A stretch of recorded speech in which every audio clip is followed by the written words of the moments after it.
Hi guys, it's Trish back with another video. Today we're going to make these fun daisy magnets. We're going to need this daisy mix of shank buttons from Dress It Up. We're going to need some buttons that have buttonholes in them, and we're going to need some magnets, and you'll need a piece of cardstock and a glue gun. Okay guys, so the first thing you're going to do is you're going to take, this is a 1.5 inch punch, or you can draw an 1.5 inch round circle. This is just easier for me. And you're going to take some cardstock. This is just an average piece of cardstock. You could also use cardboard.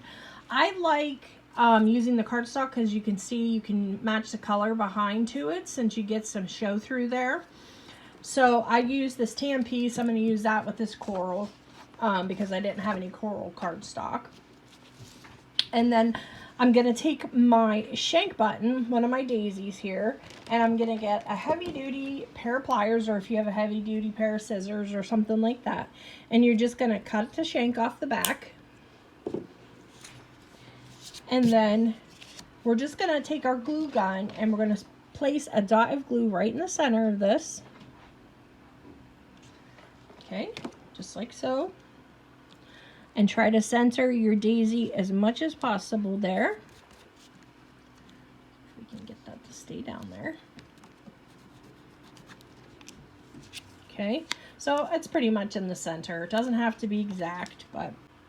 So now that we have our daisy centered in the middle of our cardstock, we're going to pull out 6 buttons.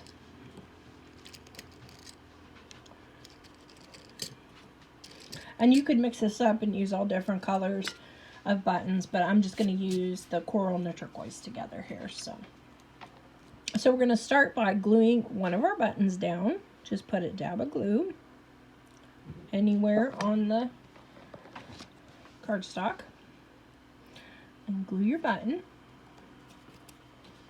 And then we're going to leave about 6 to 8 millimeters between each button.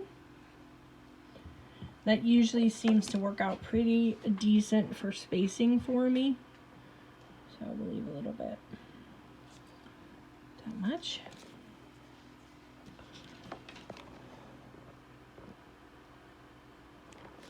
If you want to go around and mark your spots beforehand, you could certainly do that.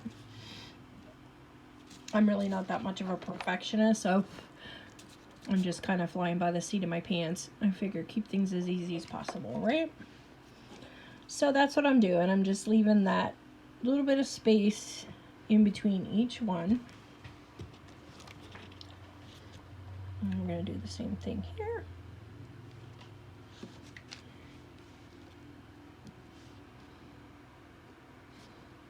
And then we have one more.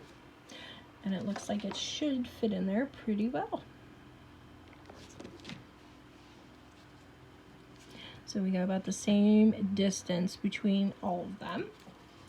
Now, if you don't like the flexibility of the cardstock, you could put a piece of cardboard on the back, you know, to keep it a little more stiff, but this is very light.